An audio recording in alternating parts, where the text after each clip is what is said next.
everyone. Thank you for joining me today. My name is Christine Santos. I'm a video journalist, media educator, and founder of Epic Generation. We are a proud Media Literacy Week collaborator, and so we bring you this Break the Fake workshop, how to tell what's true online. Now, our last step, check other sources, may sometimes be the last one you do, but it could also be the first.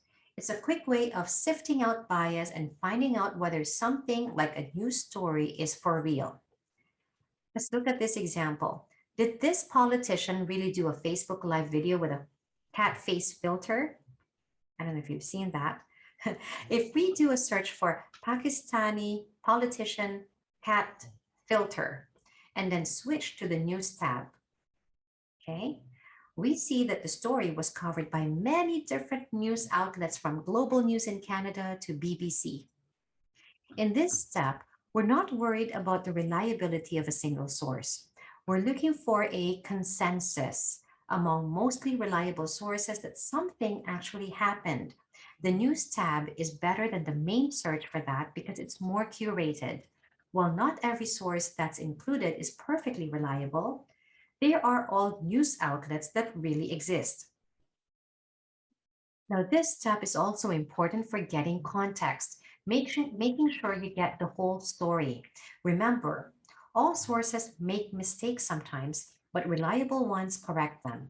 Consulting other sources can help you find out if the first place you saw something might have been leaving something out. This is a good way of dealing with a possible bias in any one source. You can also use this step to find out whether something fits with what most of the experts on that topic agree, what's called the consensus view. In fields like medicine, science, and history, consensus has been built up over time, with each new piece of evidence tilting the scales in its favor. Something that goes against the consensus may turn out to be right, but it needs more and better evidence to outweigh the consensus. While it's generally good to give both sides of a story, including views that experts agree aren't right, can actually spread misinformation. An article on the pyramids, for example, doesn't have to mention that some people think they were built by aliens. News outlets and Wikipedia aren't always the best place to look for consensus on health and science because the people writing the articles often aren't experts. For those topics, you want to turn to sources you know are authorities. So here's another video, this time claiming that the North Pole is moving. Well, we've made a custom search that looks just at the sources whose writers are experts in the fields they write about. A quick search for North Pole moving tells us, while not every detail in that video might be true, it is true that the magnetic pole is shifting. You can use this step together with the last one by building your own toolbox of sources you've confirmed are reliable. So now it's your turn. According to this article in the Express, scientists at NASA have said we're heading into a solar minimum, which may cause a mini ice age. Take a few minutes to use the skills we've covered in these steps to find out. Okay. We can check this with all three of the different skills we've covered in this step through, though each one would give you the answer by itself. Okay. If we do a new search for solar minimum ice age, we find that most of the results are this story in the Express, and all the other sources are probably you've never heard of. So if no other sources are covering this, then it's probably not really news. So if no other sources are covering this, it's probably not really news. We can quickly check the Wikipedia article on solar minimum by pressing Control F and search for ice age. Then it shows it even mentioned. If we want to take another minute and browse the article, we'll see the term solar minimum refers to sunspots or solar flares, not temperatures.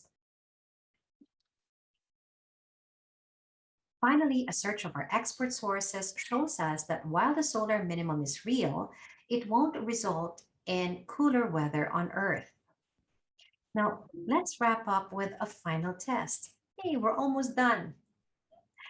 Have people really found rice with plastic mixed up in it? I don't know if you've heard of this, but I have about the plastic rice. And is this beautiful lake actually a toxic waste dump? So you can choose from these two stories and see which exercise you want to do. Pick which of the steps we've covered that you think will be the quickest way to verify it. Okay, and try that first. Now, if that doesn't work, go on to the other one. There are a few different ways we can fact check each of these, but in each case, there's one quickest way. Several fact checking sites have debunked the plastic rice story, so we can easily find out that's false. Now, for the second story, we just have to follow the links to the original source to see it's from the New York Times. And so it's probably true.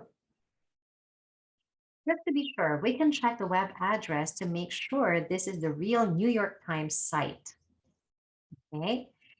So now that you've learned all the steps, it probably didn't take you more than a minute to check both of those.